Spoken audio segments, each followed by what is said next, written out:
Let's continue exploring the universe within art and the art behind farming. I'm your host, Ledu. In this video, we're going to build a fishy farm. Since we can no longer zero-tick kelp, fish farms are a good alternative to get our bone meal, and they even provide some bonus ink. And best of all, we can build this at any size, so no matter how much bone meal you need, or how much work you want to put in, you can make it small, or you can make it at the maximum size. For the max size version, in 15 minutes you will get about 7 stacks of bones. And in my 1 hour rate test, I got 27 stacks of bones. Since you get 3 bone meal from a single bone, that means that we got over 5,000 bone meal in an hour from this farm. It's also nice to know that currently the best bone meal farm on Bedrock is the mangrove swamp fish farm, because you can use trident killers to kill the fishies. But mangrove swamps are pretty rare, so I wanted to make a design that you can build on rivers and in oceans. So the first thing to do is to find a big river or the ocean. And if you plan on building this at a river, you just kind of fit what we're building to where the water is. But we need to start off by building a 47 by 47 square that is 2 blocks wide, and we want to mark where the middle is of each side. And if you're building the maximum size version, we want to go out by an additional 4 blocks on the side that we want our collection system to be. But if you want this to be smaller, you still need to make a 47 by 47 square to block any water spawns. But instead of going out by 4 blocks, we just go out by 4 blocks from where our magma platform is going to be, since our collection system will just be below the magma. So essentially, if you're building this above a river, you just need to cover up all of the water within a 47 by 47 square and build the magma kind of above the section of river that you want it to be. Now, however big you want your magma platform to be, we need to go out by an additional block and then build a wall that is 4 blocks down. So it will be 5 blocks total under the water. And on the 5th block, we're going to build a bottom, so that we end up with this swimming pool thing that will be 1 block bigger than your magma platform and extend out by 4 blocks on one side for the collection system. And so there will be 4 blocks of water between the floor of the pool and the surface of the water. And now we need to drain this entire area. So no matter how you want to drain it, if you want to use sponges and rows, or if you want to fill this in with sand or dirt and then mine it out, I know that draining is everyone's favorite thing to do, but we need to drain this area. After that, we're going to build the magma platform. So there should be 2 blocks of air underneath the magma, and the magma should be 1 block below sea level. So when you're standing on top of the magma, your Y coordinate should be 62. That is very, very important, because fish can only spawn up to 1 block above ocean level. So your Y coordinate when standing on the magma needs to be 62. But now we need to find the center of the 47 by 47 square. It doesn't matter where you built your magma platform or how big it was, you need to find the center of the 47 by 47. And we're going to go up by 25 blocks from the magma platform. And the 25th block has to be glass. Then we're going to build over with glass so that we can access our AFK spot. And all of this has to be glass.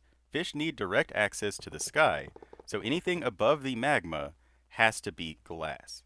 So again, your AFK spot is going to be a glass block that is 25 blocks above the magma in the direct center of the 47 by 47 square. Now on whichever side you left extra room to build your collection system, we're going to build the rails. And I kind of messed up and had to re-record this very first one, so bear with me. But on the corner of the magma platform, 1 block away, we're going to place a hopper pointed down.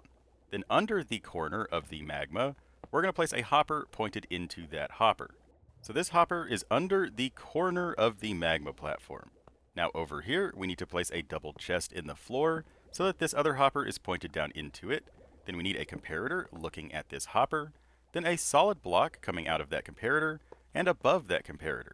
Then a redstone torch on the side of that block with a solid block above and next to it, then redstone dust on top of that one. So that torch is powering that dust. Then we need a powered rail on top of that hopper and a regular rail on top of this one.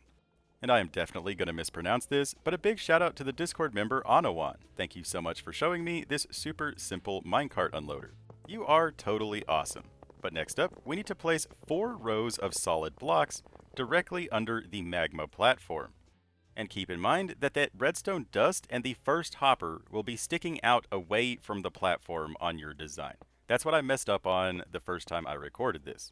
But either way, we're going to place rails and powered rails on top of this entire platform.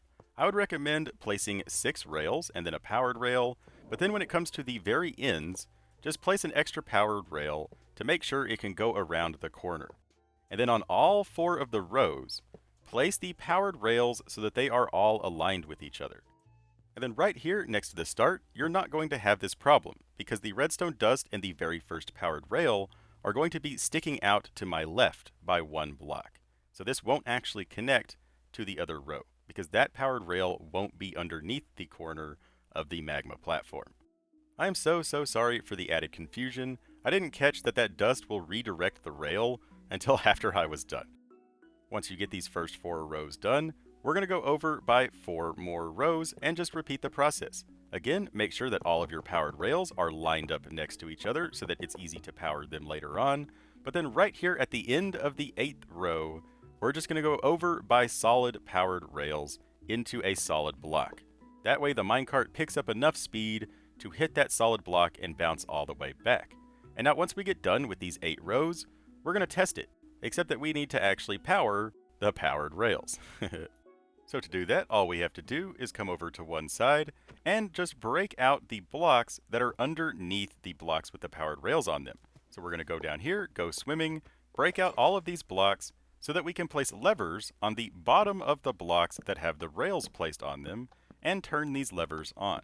This is why it's nice to have all of your powered rails lined up in a row so that you know exactly where you need to place all of your levers. And by placing the levers on this first section in order to test it, not only will you confirm that you do have enough powered rails in the pattern that you chose, but also you will have a visual indicator of where to put the levers on the rest of the sections whenever you build them.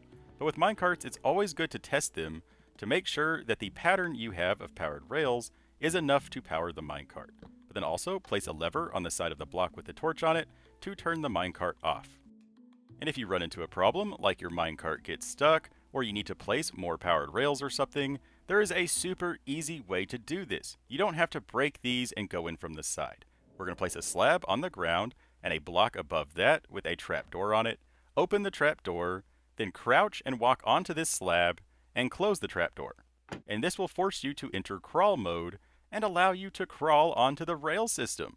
And from here, you can push your minecarts to make them start, or you can rearrange the rails, you can add more powered rails, anything you need to do, you can just enter crawl mode to do it here.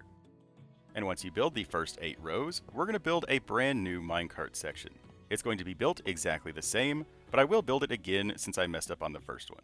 So the front hopper is not under the magma, but the back hopper is. Then place a double chest under the front hopper, then a comparator looking at this hopper as well, then a solid block above the comparator and coming out of the comparator, a redstone torch on the side of that block with a block above it and next to it, then a dust on top of that block, like so. Then a powered rail on top of that hopper, and a regular rail on top of this one. Now when you place this second rail, it may mess up the powered rail on the previous row. If it does, just go ahead and place a third rail right here, and then break and replace this one if it's messed up. Either way, just get the rails like you see here. But we're going to build this the exact same way, 4 rows at a time. And when you're done, every single magma block should have a rail underneath it. And at this maximum size version, a single minecart can only handle 8 rows. But if you made this platform smaller, the minecart could handle more rows. It just depends on size. But at this maximum version, a minecart can only handle 8 rows, but 8 rows won't fit perfectly on this platform. And since there will be more items in the center of the farm, I would recommend having one of these center minecarts only have 4 rows instead of 8. This will alleviate some of the burden. But then also, instead of having levers on these blocks with the torches on them, you can just place repeaters pointed into these blocks, then connect all of these repeaters together with dust to a lever. That way, this lever can turn off all of the minecarts. Then just use repeaters to refresh the signal so that the lever can toggle all of them. Now it isn't necessary to turn off all of the minecarts, but it's nice. You never want minecarts running for no reason, just in case you're within simulation distance of this farm, but not within spawning distance. But now we just need to fill up this platform with water. So place water along 2 of the sides, every other block or every block, and it will turn the entire platform into water sources.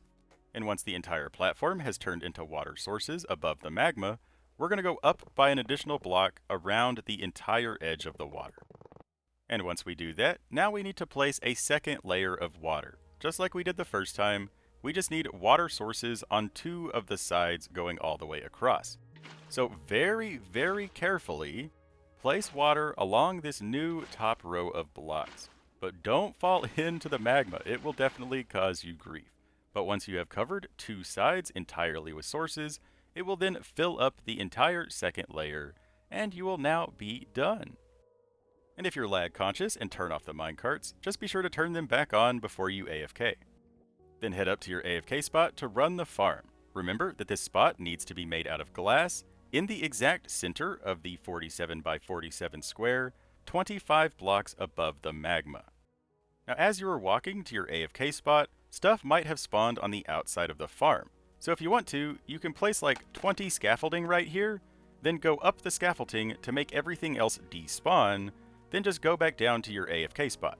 That way, nothing will spawn outside of the farm. It's also a good idea to build some walls and a ceiling out of glass so that phantoms don't spawn and push you off. Just remember that fish need access to the sky in order to spawn, so everything above the magma basically needs to be built out of glass. Normally, I wouldn't talk about the process I went through to design this farm, but this time I want to, because there have been some interesting comments lately. First I tried spawning fish in flowing water, but they fight the flowing water so much that the rates are horrible. Then I tried to abuse pathfinding, but that doesn't work in the ocean. And I tried a ton of different stuff with flowing water and soul soil, but the fish just fight the water so much that the rates are just horrible. I even tried this silly scaffolding design that pushes fish up through the scaffolding using soul soil. And now this is absolutely hilarious. I love it. My idea was like, maybe I could move the fish somewhere or something after they get pushed through the scaffolding, but I finally just decided that magma is the way to go. Magma will kill the fishes basically as soon as they spawn, and it allows for the maximum size spawn area. The way I determined how big the platform needs to be is I just AFK'd up here and see how far away the fish spawned. Then I recorded that, measured it, and built this platform accordingly. So as you can see, to automatically kill fish, we can either use flowing water, pathfinding, magma, or soul soil. And none of these mechanics require any research at all, like I'm sure everyone has placed magma or soul soil under water. But recently, there have been several commenters that say that I need to cite my sources for very simple mechanics that didn't require research at all. Like this 3-item crafter, I built in 15 minutes for a person in my Discord, and anyone with redstone knowledge would come up with the exact same design. Even something as complex as my Yahtzee machine that I designed from scratch, if someone else designed a Yahtzee machine with these same features, it would end up the same. Like block for block. There's only so many ways to use these mechanics, and then there's only one efficient or compact way to build these mechanics. So just keep in mind that even if someone popularized a simple mechanic, that doesn't mean that everyone who uses that mechanic ripped them off, or even learned from them, or even knows who they are. These mechanics are very discoverable on your own throughout your own journey with your own knowledge. But thank you so much for watching. Always remember that you are totally awesome, and above all, don't forget to have fun. Bye bye!